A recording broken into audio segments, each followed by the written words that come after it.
chanter.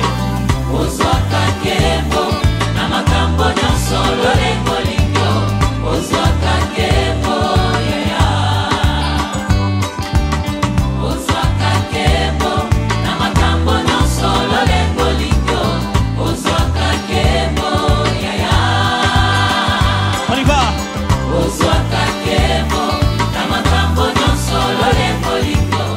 Bien-aimés dans le Seigneur, bonjour, bonsoir, ça dépend de l'heure que vous suivez la vidéo. Aujourd'hui, je vous emmène un sujet très important. Sans plus tarder, nous allons prier et pour commencer. Notre Père qui est dans les cieux, que ton nom soit sanctifié, que ton règne vienne, que ta volonté soit faite sur notre vie comme au ciel. Donne-nous aujourd'hui notre pain de ce jour. Pardonne-nous nos offenses, comme nous pardonnons à ceux qui nous offensent, nos offensés. Ne nous soumets pas sous l'ombre de tentation du malin, mais délivre-nous de toutes sortes de mal. Car c'est à toi qu'appartient la puissance et la règne pour des siècles et des siècles. Amen. Ma soeur, mon frère, aujourd'hui je vais vous parler sur l'histoire de Jonas. On va entrer, le livre de Jonas, c'est juste 4 chapitres. Je vais lire avec vous le premier chapitre. Mais le reste des chapitres, j'aimerais bien que vous suivez, vous les lisez à la maison et vous voyez comment Dieu avait utilisé Jonas et vous allez examiner aussi comment était Jonas. À partir de là, vous allez voir comment était Jonas et comment était son comportement. L'Esprit de Dieu va bien vous guider. Je vais commencer. Je lis au nom tout-puissant du Seigneur Jésus. La parole de l'Éternel fut adressée à Jonas, fils d'Amittai, à ces mots. Lève-toi et va à Ninive, la grande ville, et crie contre elle, car sa méchanceté est montée jusqu'à moi.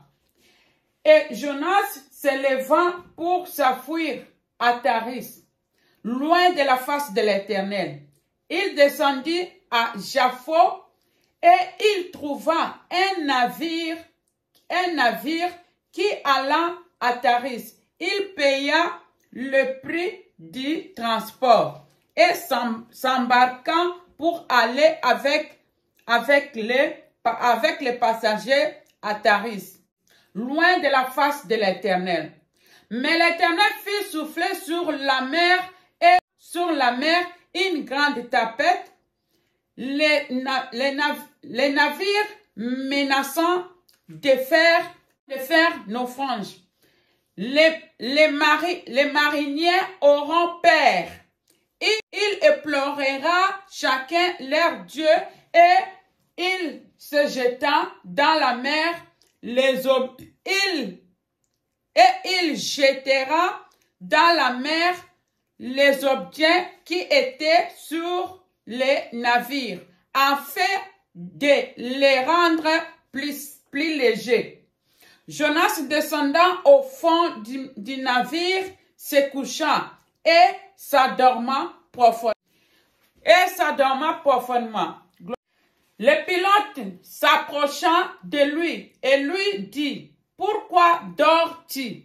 Lève-toi, invoque ton Dieu. Peut-être vaudra-t-il passer à nous et nous ne périssons pas. » Il se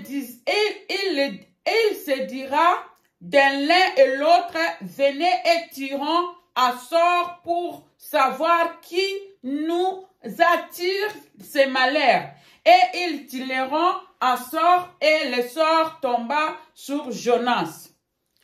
Alors il lui dira, dis-nous qui nous attire ces malheurs, quelles sont tes affaires et d'où viens-tu? Quel est ton pays et de quel peuple es-tu? Il leur répondit, je suis hébreu et je crains l'Éternel, le Dieu du ciel qui a fait la mer et la terre. Cet homme aura eu une grande frayeur et il lui dira, pourquoi as-tu fait cela? car cet homme savait qu'il fuya loin de la face de l'Éternel, parce qu'il leur avait déclaré. Et lui dira, que te ferons-nous pour que la mer se calme envers nous? Car la mer était de plus en plus orageuse. Et il répondit, prenez-moi et jette-moi dans la mer, et la mer se calmera envers vous. Car je sais que c'est moi qui attire sur vous cette grande tempête. Ma soeur, mon frère, nous avons écouté ce que la Bible nous parle. Nous écoutons que Jonas avait fui la face de Dieu. Aujourd'hui, je vais vous dire que dans notre vie quotidienne dont nous vivons, nous sommes beaucoup dans le monde, nous sommes comme des Jonas. À quoi je voulais vous expliquer sur l'histoire de Jonas? L'histoire de Jonas nous montre qu'il y a certaines personnes que Dieu appelle et Dieu confie la mission, mais les gens fuient la parole de Dieu, que les gens fuient la face de Dieu. Ils sont des lignées de la bénédiction. Dieu les aime et ils sont aussi des gens qui sont appelés. Mais ils ne veulent pas croire à ce Dieu. Ils n'ont pas confiance à ce Dieu. Jonas, quand Dieu s'est levé, c'est un prophète que Dieu l'a soulevé, comme il avait soulevé Moïse, comme il avait soulevé Élie, comme il a travaillé aussi avec certains, même avec Élisée. Jonas fait partie des grands prophètes, ces prophètes que nous écoutons dans la Bible. Mais le problème à Jonas n'était pas prêt pour la parole de Dieu parce que Jonas se connaissait. Jonas connaissait que lui, il n'est pas bon. Lui, il faisait que du mal. Lui, il était hypocrite, il était menteur. Il a vu que ces choses qu'il faisait, il n'est pas digne de croire à Dieu. Et pourtant, Dieu l'avait choisi. Dieu a vu que c'est Jonas qui devait parler, qui devait aller pour délivrer le pays la ville qu'on appelle Ninive. Maintenant, comme Dieu l'avait choisi, Jonas pensait qu'il était même avec Dieu. C'est pourquoi, ma soeur, mon frère, aujourd'hui, Dieu est en train de te confier une mission. Dieu te confie quelque chose pour que tu le fasses. Mais toi, tu regardes, tu dis, non, je suis né d'une coutume que je ne peux pas laisser. Je suis né d'un héritage que je ne peux pas laisser. Voilà, peut-être je suis un président ou bien je suis un baobab de famille. Non, c'est moi qui tiens la famille, je ne peux pas quitter pour faire l'histoire de Dieu. Nous voyons que Jonas, quand il disait même à son père, papa, je dois quitter parce que Dieu m'a appelé pour faire son travail, mais moi, je ne suis pas prêt là-dedans. Jonas qui prenait soin de ses parents, Jonas qui prenait soin de la famille, Jonas qui s'occupait beaucoup plus de toute la famille. Mais à un moment donné, Dieu l'a appelé pour lui dire que tu dois travailler pour moi. Oh, ça c'était très grave pour Jonas. Jonas a dit, my God, ça ne va pas. Moi, je dois laisser tout ce que j'ai comme des responsabilités dans ma famille. À qui je vais laisser, exemple, mon père? À qui je vais laisser mes enfants? À qui je vais laisser mes neveux? À qui je vais laisser tout le monde qui compte sur moi? Comme la parole de Dieu est trop forte, comme la parole de Dieu est puissante, Jonas n'avait pas haï une autre manière que de fuir. Jonas s'est confié à son père et dit, papa, les responsabilités que tu m'as données, la vie que tu veux que je puisse mettre, voilà maintenant Dieu qui me parle durement. Dieu me dit de travailler pour lui et moi je ne vais pas. Pour ne pas que ce Dieu me parle encore dans cette maison, pour ne pas que Dieu me parle encore dans cette ville, je dois quitter, je vais fuir. Maintenant, Jonas a trouvé bon de fuir. Et quand il fouillait, Jonas ne savait pas où il va aller. Jonas partait le pays lointain parce qu'il ne voulait pas rester à la maison de son père, dans le pays où le Dieu l'a parlé durement. Jonas ne voulait pas rester dedans. Jonas a voulu toujours fuir. Ma soeur, mon frère, Dieu te parle, l'endroit dont tu es né. Dieu te parle, la famille dont tu es né. Dieu te parle, la manière dont tu es né. Dieu veut que tu fasses son devoir. Dieu veut que tu délivres beaucoup du monde. Dieu veut que tu prêches la vraie vérité de Dieu. Dieu veut que c'est toi qui amènes le monde dans la vérité. Dieu veut que c'est toi qui délivres certaines personnes qui sont bloquées. Dieu veut que tu travailles dans sa vie. Mais toi, tu dis non. Les responsabilités que Dieu me donne. Et regarde ce que je fais. Tu regardes derrière. Tu regardes la première maison. Quand tu regardes la première maison, tu as l'esprit des sentiments. Et l'esprit des sentiments ne te mène pas à voir comment Dieu est à toi, comment Dieu veut te délivrer, comment Dieu veut délivrer un grand pays. Maintenant, Jonas était de nature égoïste, de nature jaloux, de nature mensonge. Jonas était hypocrite. Jonas voyait la vie qu'il vivait dans la famille, c'était un bon vie. Alors Jonas avait du mal à accepter d'aller délivrer les autres. C'était pas question, hors de question, que je vais aller pour dire à Ninive de laisser leur méchanceté. C'est pas à moi. Dieu n'a qu'à chercher une autre personne. C'est pas moi qui va dire ça. Qui suis-je pour dire ça? Jonas était arrogant. Nous voyons que Moïse, quand Dieu l'avait parlé, Moïse suppliait Dieu et Moïse disait, je ne sais pas parler. Comment je vais aller devant Pharaon? Si nous laissons Moïse et nous allons voir comment Jérémie a dit, je suis qu'un enfant pour parler la parole de Dieu. Maintenant, nous écoutons Jonas. Jonas n'avait même pas expliqué à Dieu à quoi il n'est pas capable. Jonas a refusé catégoriquement. La mission de Dieu. Or, Dieu, personne ne peut fuir. Que ce soit en haut, que ce soit en bas, à n'importe quelle place dans cette terre que nous vivons. On ne peut pas fuir là devoir de Dieu. Quand Dieu te touche, tu vas toujours accomplir sa parole. Même si les gens se mettent devant toi pour t'empêcher, comme c'est Dieu qui t'appelle, tu vas toujours faire la volonté de Dieu. Parce qu'il est Dieu. Jonas a dit à Père, je vais fuir, je vais partir où je veux. Pour que le Dieu là ne me parle plus. Je vais partir. Et quand Jonas partait, Jonas ne savait pas où aller. Il n'avait pas l'objectif. Son problème, c'était de fuir seulement et aller pays à pays, de ne pas faire la volonté de Dieu. Et après, quand il est arrivé au bord de mer, au bord de bateau, il a trouvé qu'il y a un bateau qui va à Taris. Quand il a trouvé ce bateau, Jonas n'avait pas réfléchi de où se va ce bateau. L'important, c'est qu'il a trouvé le bateau pour s'enfuir. Jonas est entré dans ce bateau. Jonas, pour lui, j'ai fui le pays où Dieu parle avec les gens au Dieu. J'ai fui la famille où Dieu m'a trouvé. Je vais aller très loin, comme ça le Dieu là verra bien que je ne vais même pas affaire avec lui. Ma soeur, mon frère, on te prêche tous les jours. Dieu t'appelle tous les jours. Dieu te parle tous les jours. Dieu a besoin de toi. Mais toi, tu es en train de fuir. Tu fuis toujours la parole de Dieu. Tu ne prends pas conscience de cette parole. Tu es en train toujours de regarder et critiquer. Et pourtant, tu es une de ces dieux tu es une des servantes que Dieu a touchées. Dans ta vie, dans ta parole, tu sais très bien parler. Tu dis que tu es un bon guide. Mais Dieu veut que tu sois le guide de certaines personnes. Tu es là seulement à critiquer. Tu dis, qui va délivrer l'Afrique? Qui va délivrer le Congo? Qui va délivrer le Congo? Mais Congo, kaka yom tu o délivrer Congo. Moutou moussou sa o délivrer Congolais te. Moutou moussou sa o délivrer Afrique te.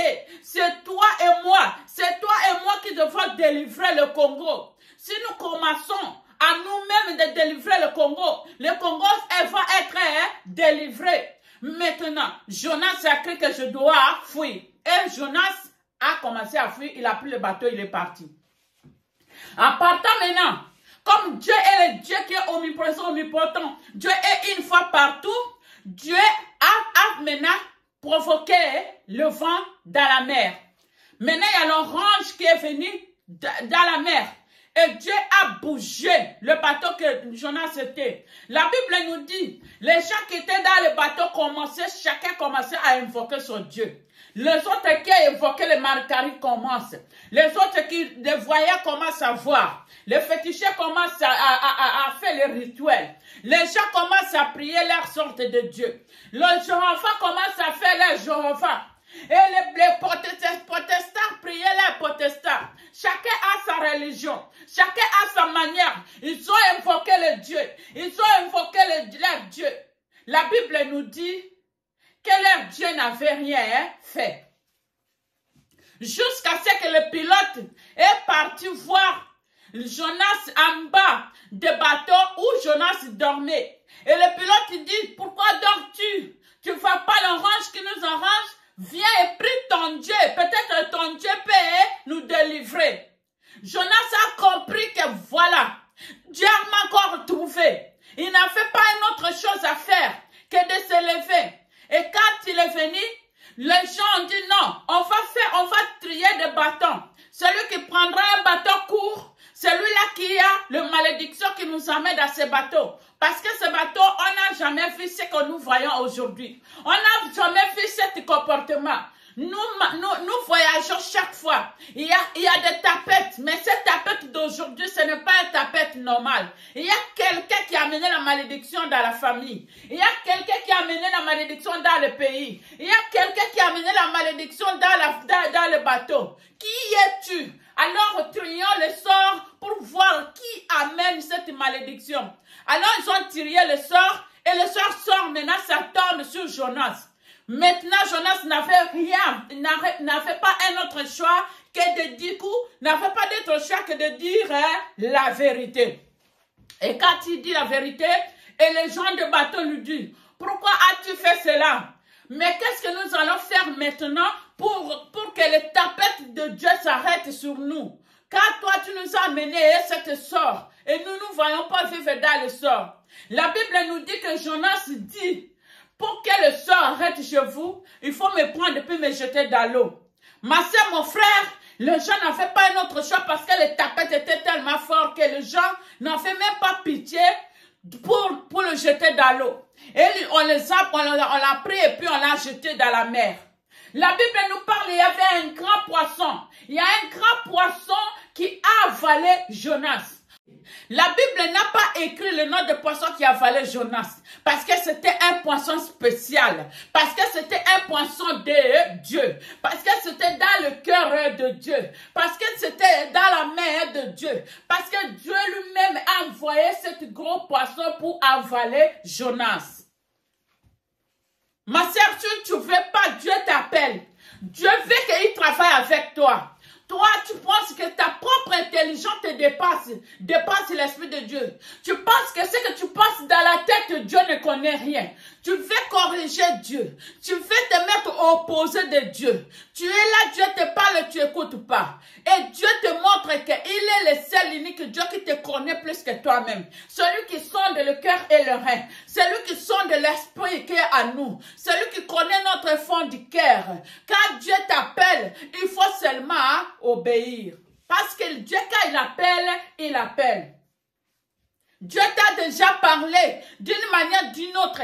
Dieu t'a fait appeler d'une manière ou d'une autre pour que tu changes le Congo. Mais toi, tu ne fais pas. Pour que tu changes l'Afrique. Pour que tu changes Côte d'Ivoire. Pour que tu changes Togo. Pour que tu changes Lomé. Pour que tu changes Guinée. Pour que tu changes les Africains. Pour que tu changes Nigérien au Bénin. Dieu t'avait déjà appelé pour que l'Afrique soit changée. Mais tu ne veux pas le faire. Tu ne veux pas l'admettre parce que tu vois toujours tes propres intérêts. Et tu penses par tes propres idées, c'est ça que Dieu va te laisser. Par tes propres idées, tu penses que Dieu va te laisser. Et maintenant, le poisson a mangé. Le poisson a pris Jonas. Que nous voyons que Dieu est partout. Ma soeur, tu peux fuir partout où tu veux. Tu peux fuir où tu veux. Tu peux aller n'importe où. Tu peux fuir en haut, en bas. Tu peux prendre les avions. Tu peux aller en bas de la mer. Dieu est partout. On ne peut pas fuir Dieu. Quand Dieu t'appelle, quand Dieu te touche, tu n'as pas une autre manière que d'obéir. Tu n'as pas une autre manière que de faire quoi? De prêcher. C'est plus fort que nous. La parole de Dieu, quand tu se touches, il te touche. Même si quelqu'un se met debout pour t'arrêter, ça ne s'arrêtera pas. Parce que quand Dieu a mis, c'est Dieu qui parle. C'est Dieu qui parle. Et Dieu dit, tu es une trompette. Tu es la voix qui crie dans le désert. Je viens aujourd'hui te parler, toi ma sœur. Arrêtons-nous de toujours critiquer. Regarde Jonas. Jonas était quelqu'un qui était, il avait un pied dedans, un pied dehors. Jonas n'était pas tout bien. Jonas était quand tu fais quelqu'un du bien, après encore, il est jaloux de lui. Quand tu fais quelqu'un du bien, quand quelqu'un te fait du bien, il t'aide quand tu es dans les souffrances. La personne t'aide quand tu es dans les souffrances. La personne t'aide quand tu as des problèmes. Mais après avoir sorti de ces souffrances, tu commences à avoir la bonne vie. C'est la même personne qui commence à être encore jaloux de toi. Ma soeur qui t'a aidé dans la vie et qui est encore jaloux de toi. Toi-même, tu as appelé cette personne en Europe, mais c'est toi-même encore qui es jaloux de cette personne, car cette personne, Dieu est en train de l'évoluer. Toi-même, tu as amené ta famille à Kinshasa, tu les as amenés des villages et que ces gens, Dieu est en train de faire les évoluer, mais après avoir que les gens là trouvent la vie de bonheur, c'est toi maintenant qui les as amenés, c'est toi qui les as appelés, commence maintenant à les combattre. Tu es devenu encore leur combat. Tu es jaloux comme Jonas. Tu ne veux pas que les gens soient délivrés. Tu ne veux pas que les gens aillent de l'avant. Tu veux toujours coloniser ces gens, tu veux toujours coloniser les gens à rester dans le même standard que toi. Au lieu de laisser les gens évoluer, au lieu de laisser les enfants des autres évoluer, au lieu de laisser les autres évoluer, toi, ton cœur n'aime pas. Ton cœur est tellement noir que tu t'opposes même devant Dieu. Ton cœur est tellement noir que tu discutes même avec Dieu. Ton cœur est tellement noir que tu es en train toujours de magouiller jour et nuit en pensant que tu es très intelligent, en pensant que le monde t'appartient, en pensant que tu es indurable dans cette terre, en pensant que c'est toi qui es. Mais ce n'est pas les autres. Même si tu es un président, Dieu t'a mis dans les chaises de la présidentielle pour que toi tu aides certains enfants orphelins, pour que tu aides le monde comme il faut. Mais toi, Dieu t'a permis que tu sois président et à être président, maintenant tu as changé. Voilà que tu tires seulement l'intérêt de ta propre poche. Les autres sont en train de mal dormir. Les autres sont en train de ne pas étudier. Mais quand tu n'étais pas président, tu disais que je vais faire du bien. Arrivé maintenant à être présidentiel, tu as oublié Dieu. Tu ne consultes pas Dieu. Tu ne fais pas que les gens évoluent. Voilà, le monde est en train toujours d'être gâté. Pourquoi? Parce qu'il n'y a pas un qui consulte Dieu pour dire que Dieu, qu'est-ce que je dois faire? Comme tu m'as établi en tant que président dans le Congo, comme tu m'as établi en tant que président en Afrique, comme tu m'as établi en tant que président, Dieu, qu'est-ce que je devais faire? Un président qui consulte Dieu doit savoir comment il va faire. Un président qui consulte Dieu aura le mot à dire devant un blanc, devant n'importe qui, devant n'importe quoi, parce qu'il est président, parce que c'est Dieu qui établit. On ne soit pas président parce que nous voulons. On est président parce que Dieu nous a mis. C'était notre destinée. Et quand on est président, c'est là on doit faire un effort d'être dans la volonté de Dieu. Et Dieu te conduira comment tu vas gérer ta présidentielle. Comment tu vas gérer le pays. Et chaque jour, tu vois que le monde est en train de pleurer. Ça ne te dit rien. Chaque jour, tu vois que les gens sont en train de pleurer. Les enfants meurent. Les gens meurent à cause de la faim, à cause de beaucoup de choses. Mais il faut donner des raisons permissibles. Pourquoi les raisons sataniques qui n'ont rien à voir dans la parole de Dieu? Au lieu d'arrêter la corruption, vous continuez toujours à laisser les gens qui font la corruption. Vous continuez toujours à écouter un seul oreille. Nous devons regarder. C'est vrai qu'on ne peut pas satisfaire tout le monde dans la vie. On ne peut pas tout résoudre tous dans la vie. Mais quand on consulte l'Esprit de Dieu, on peut essayer de faire minimum de choses. Quelqu'un qui est à Dieu n'a pas peur de la mort. Quelqu'un qui est à Dieu n'a pas peur de sa propre vie. Quelqu'un qui est à Dieu, il s'engage dans un combat très indéfini. Un combat, quelqu'un d'autre qui combat. Ce n'est plus toi. C'est pour ça Paul a dit, je meurs, mais c'est toi qui vis. Donc quand on s'engage, et quand tu t'engages à être peut-être leader de ce monde, en Jésus-Christ, dans la vérité, il faut aussi t'engager à attendre beaucoup de choses qui peuvent se passer dans cette vie. On peut s'attendre à la mort, on peut s'attendre à la culpabilité, à n'importe quelle injure. Pourquoi? Parce que la voie que nous suivons, ce n'est pas une petite voie. C'est pourquoi, en tant que président, nous devons regarder et faire ton devoir pendant que tu vis. Aider les gens qui ont besoin de l'aide. Aime tout le monde parce que Dieu t'a mis à la tête de tout le monde. Consulte Dieu, tu auras l'intelligence de guider le pays. Merci de m'avoir suivi. Kanga Djele Hodi Katete.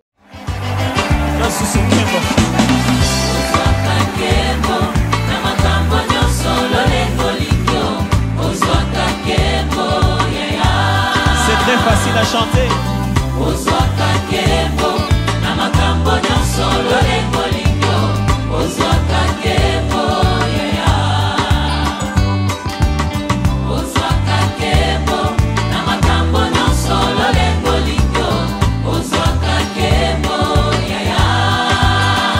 On y va.